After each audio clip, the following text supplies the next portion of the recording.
धनुको बाटो। गोर्खा जिल्लाको सिरानमा रहेको सानो गाउँ थियो धादिङ भन्ज्याङ।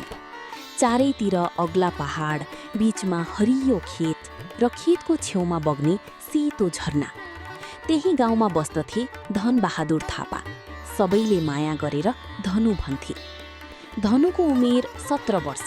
न हातमा पैसा न घरमा ठूलो जग्गा, तर हातमा थियो एउटा पुरानो धनुष। त्यो धनुष उनको बाजेले छोडेको निशानी थियो। बाजे गाउँकै नाम चलेको सिकारी थिए। जंगलमा बाघ पस्दा पनि एक्लै गएर धपाउने मान्छे। धनुलाई सानैदेखि बाजेले भनेका थिए, छोरा, धनुष भनेको हतियार मात्र होइन, यो त धैर्यता हो, निशाना हो र आफैमाथिको विश्वास हो। बाजे मरेपछि धनुको जीवन फेरियो।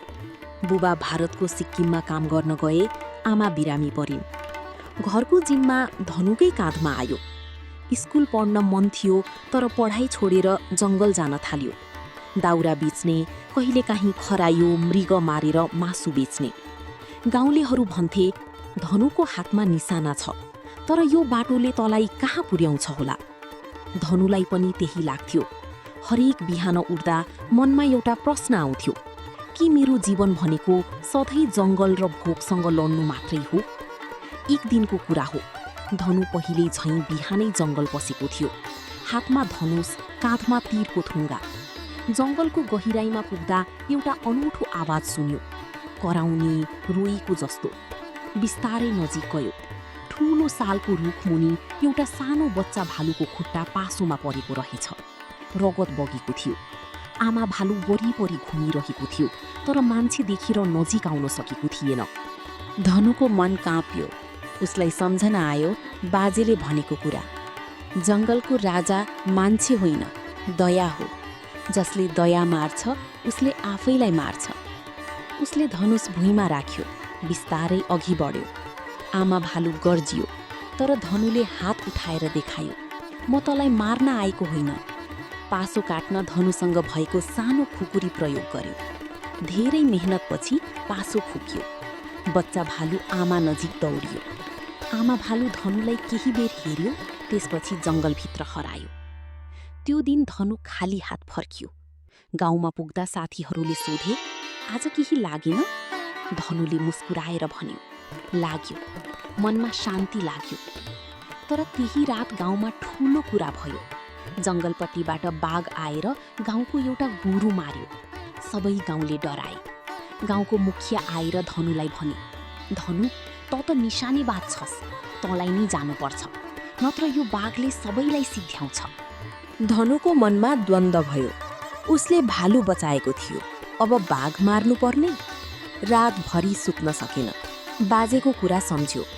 धनुषले मार्न सिकाउँछ, तर कहिले मार्ने र कहिले नमार्ने भन्ने बुद्धि आफैले बनाउनुपर्छ। भोलिपल्ट बिहान धनु एक्लै जंगल गयो। बाघ खोज्न होइन, बुझ्न। उसले बुझेको थियो, बाघ आफैले होइन, मान्छेले जंगल मासेपछि भोकले गाउँ पसेको रहेछ। उसले जंगलको छेउमा एउटा पुरानो गुफा भेट्टायो। त्यहाँ बाघको बच्चाहरू थिए। आमा बाघ भोकले छटपटाइरहेकी थिए।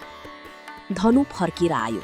गाउँलेहरूलाई भन्यो, बाघलाई मार्नु समाधान होइन, हामीले उसको बाटो छेक्यौं, अब हामीले नै बाटो खोल्नुपर्छ। गाउँलेहरू हाँसे, तँलाई बाघले खायो भनी थाहा हुन्छ। तर धनु अडिग रह्यो। उसले गाउँमा सभा बोलायो। भन्यो, हामीले जंगलको छेउमा भएको खेत थोरै पछाडि सारौं। बाघलाई जंगलमै खान पुग्ने व्यवस्था गरौं। वन कार्यालयसँग कुरा गरेर क्षतिपूर्तिको व्यवस्था गरौं। पहिले कसैले मानेनन्, तर जब धनुले भन्यो, म आफै रातभरि जंगलको छेउमा बसेर बाघलाई गाउँतिर आउन दिदिन, तब बिस्तारै मान्छेहरू मान्न थाले। 3 महिना बित्यो। गाउँलेहरूले बारी सारेर जंगललाई केही ठाउँ फिर्ता दिए।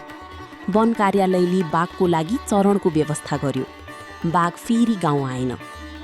यही घटनापछि धनुको नाम गाउँमा मात्र होइन, छिमेकी गाउँमा पनि फैलियो। मान्छेहरू भन्न थाले, धनुको हातमा धनुष छ, तर उसको मनमा शान्ति छ। एक दिन जिल्लाबाट एकजना वन अधिकृत आए। उनले धनुलाई भने, तिम्रो काम देखेर हामी खुसी छौं। तिमी काठमाडौँ गएर वन्यजन्तु संरक्षणको तालिम लिन चाहन्छौ? सरकारले छात्रवृत्ति दिन्छ। धनुको आँखा चम्कियो, पढ्ने मौका। तर मनमा फेरि डर आयो। आमा बिरामी, घरमा कोही छैन। आमाले भनिन्, जाऊ छोरा, तरो बाटो यो होइन रहेछ। तरो बाटो ठूलो छ। मलाई तेरो सफलताले निको पार्छ। त्यसपछि धनु काठमाडौँ गयो। 2 वर्ष तालिम लियो। फर्केर आउँदा ऊ फेरि धनु नै थियो, तर अब उसको धनुष फरक थियो। अब ऊ तीरले जनावर मार्दैनथ्यो। अब ऊ शब्द र योजनाले मान्छेको मनमा निशाना हान्थ्यो। ऊ फर्केर गाउँमा आएर एउटा सानो संस्था खोल्यो, धनु संरक्षण समूह। गाउँका युवाहरूलाई जङ्गल बचाउने, पर्यटन चलाउने र जीविकोपार्जनको नयाँ बाटो सिकाउने काम सुरु गर्यो। 5 वर्षपछि धादिङ भन्ज्याङ पहिले जस्तो थिएन। जङ्गल हरियो भएको थियो। युवाहरू विदेश जान छोडेर होमस्टे चलाउन थालेका थिए। विदेशी पर्यटकहरू आउँथे धनुको गाउँ हेर्न। एक दिन धनु फेरि त्यही सालको रुखमुनि पुग्यो, जहाँ उसले भालुको बच्चा बचाएको थियो।